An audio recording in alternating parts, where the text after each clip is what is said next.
আমাদের বাস আমাদের বাসার পাশে একটা পুষ্করিণী সামনে, সেই পুষ্করিণীতে জাল খেয়েও দিচ্ছিল বড় মাছ ধরার জন্য।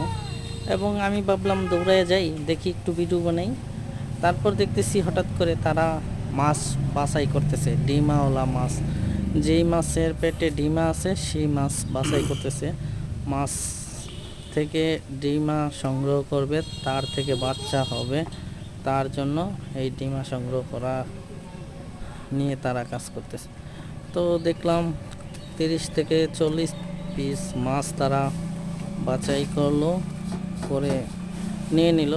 সেগুলোর থেকে ডিম উৎপাদন করবে, তার থেকে বাচ্চা উৎপাদন করবে, অন্য অন্য জায়গায় সেই বাচ্চা রেণু হিসাবে বিক্রি করবে। এবং কি তাদের অনেক পুষ্করিণী আছে, সেই পুষ্করিণীতে ছাড়বে, এটাই তাদের কাজ।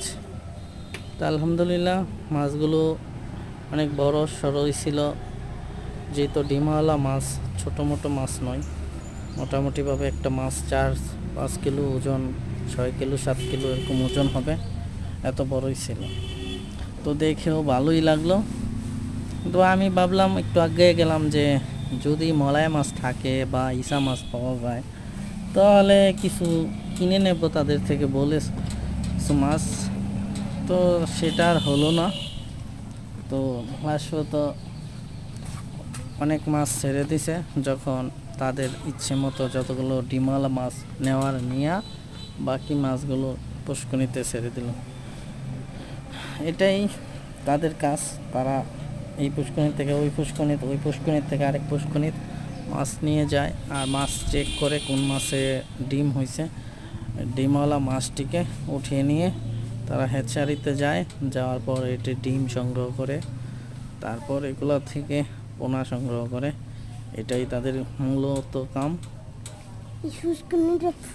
তো এই ভিডিওটা দেখে যদি আপনাদের একটু ভালো লেগে থাকে, লাইক, কমেন্ট এবং শেয়ার করে দিবেন, অন্যদেরকেও দেখার মতো আগ্রহ করে দিবেন। কেন প্রত্যেকটা পুষ্করিণীর মালিকই চায় আমার পুষ্করিণীর থেকে আমি পোনা সংগ্রহ করে আবার দ্বিতীয়বার ছাড়বো, এরকম সবাই চায়। তো তারাও এরকম অনেকগুলো ছোট ছোট পুষ্করিণী আছে, ডোবা আছে, ওইগুলোতে মাছ ছাড়ে, আবার কদিন পর পর জাল টান দেয়, আবার ডিম হয়েছে কিনা মাছগুলো দেখে এই পুষ্করিণী থেকে আরেক পুষ্করিণীতে নিয়ে ছাড়ে। তাদের কাজটা দেখেও ভালো লাগলো। দেশের ভালো কিছু করতেছে তারাও। তাদের কয়েকটা লাইক, কমেন্ট, সাবস্ক্রাইব করে দিবেন। ভালো থাকবেন।